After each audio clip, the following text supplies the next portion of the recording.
अब ये युद्ध मैं नहीं, मेरा अस्त्र लड़ेगा। और ये अस्त्र आपको किसी का स्मरण भी करवाएगा, आपको किसी का स्मरण भी करवाएगा, आपको किसी का स्मरण भी करवाएगा।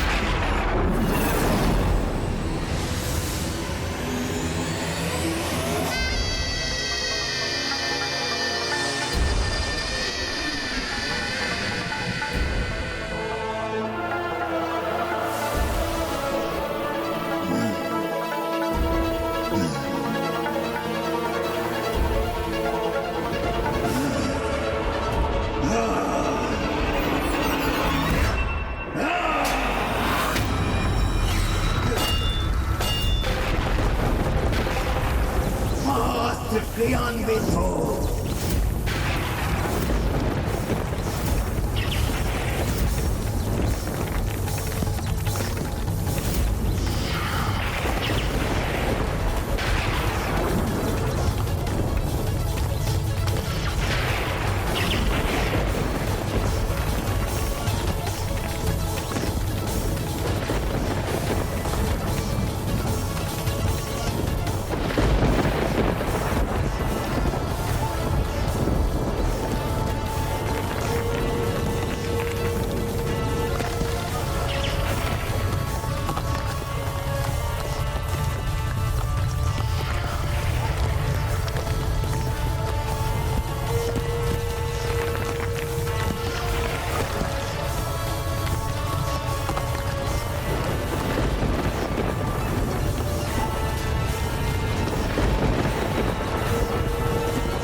दानव रूपी क्या है ये अत्यंत भयानक पर्वत?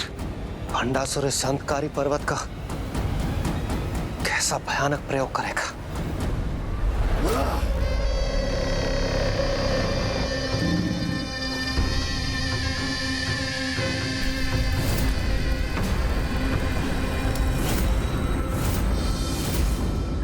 अब ये मेरा महाआसुरी अस्त्र और मेरे पीछे स्थित इसकी शक्ति मेरी इच्छा अनुसार मेरे लिए युद्ध करने के लिए पर्याप्त है।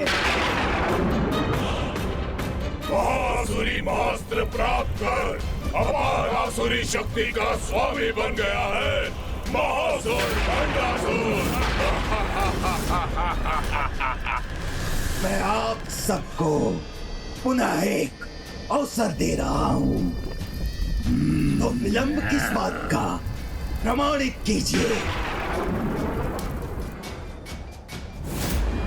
कि आप सबका कोई अस्तित्व है।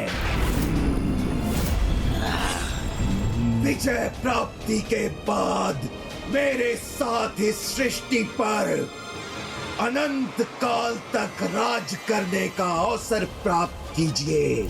हाँ हम तैयार हैं, हम तैयार हैं, हाँ हम तैयार हैं, हम तैयार हैं, तैयार हैं। देवी, अब मेरा अगला और भयंकर प्रहार सहने के लिए तैयार हो जाओ।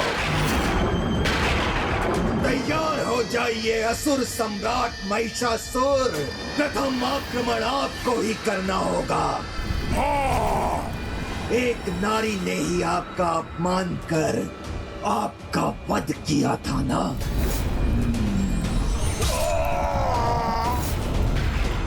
तो अब इस युद्ध भूमि में इस नारी को पराजित कर अपनी उस पराजय का प्रतिशोध लीजिए।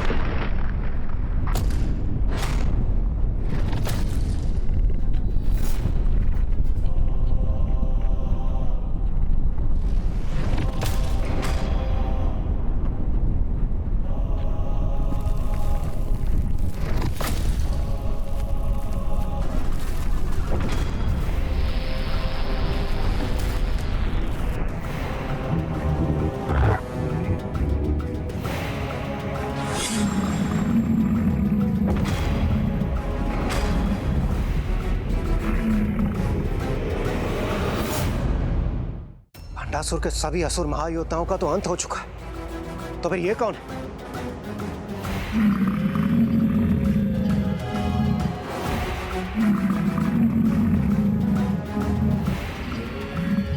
प्रभु, जब तक आप ये समझ पाएंगे कि ये सब कौन है, क्या है और मेरे इस अस्त्र का तत्व और तोड़ क्या है, तब तक ये अपने प्रहार में सफल हो चुका होगा। और वैसे भी आप पर तो मेरे अस्त्र का दूसरा ही प्रभाव होगा।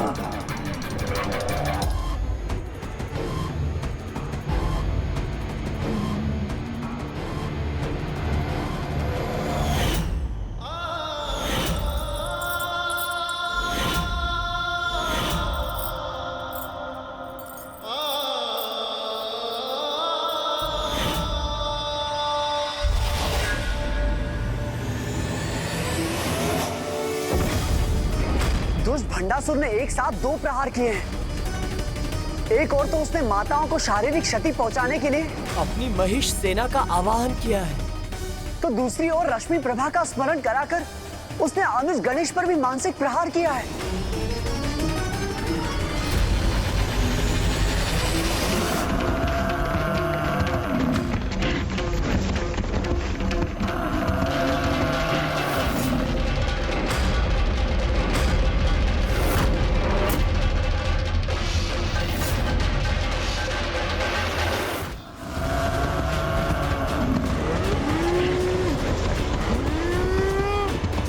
कौन हो सकते हैं ये महेश?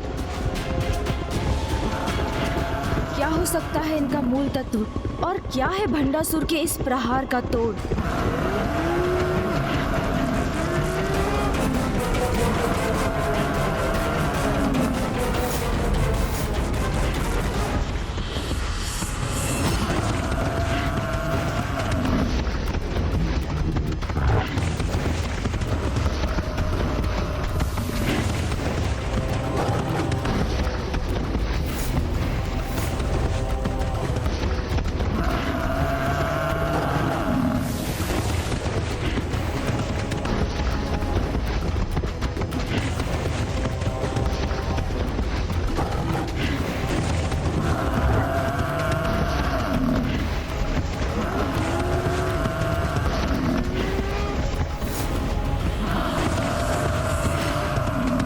मुझे कुछ सूझ क्यों नहीं रहा है? कहीं मुझे विलंब ना हो जाए।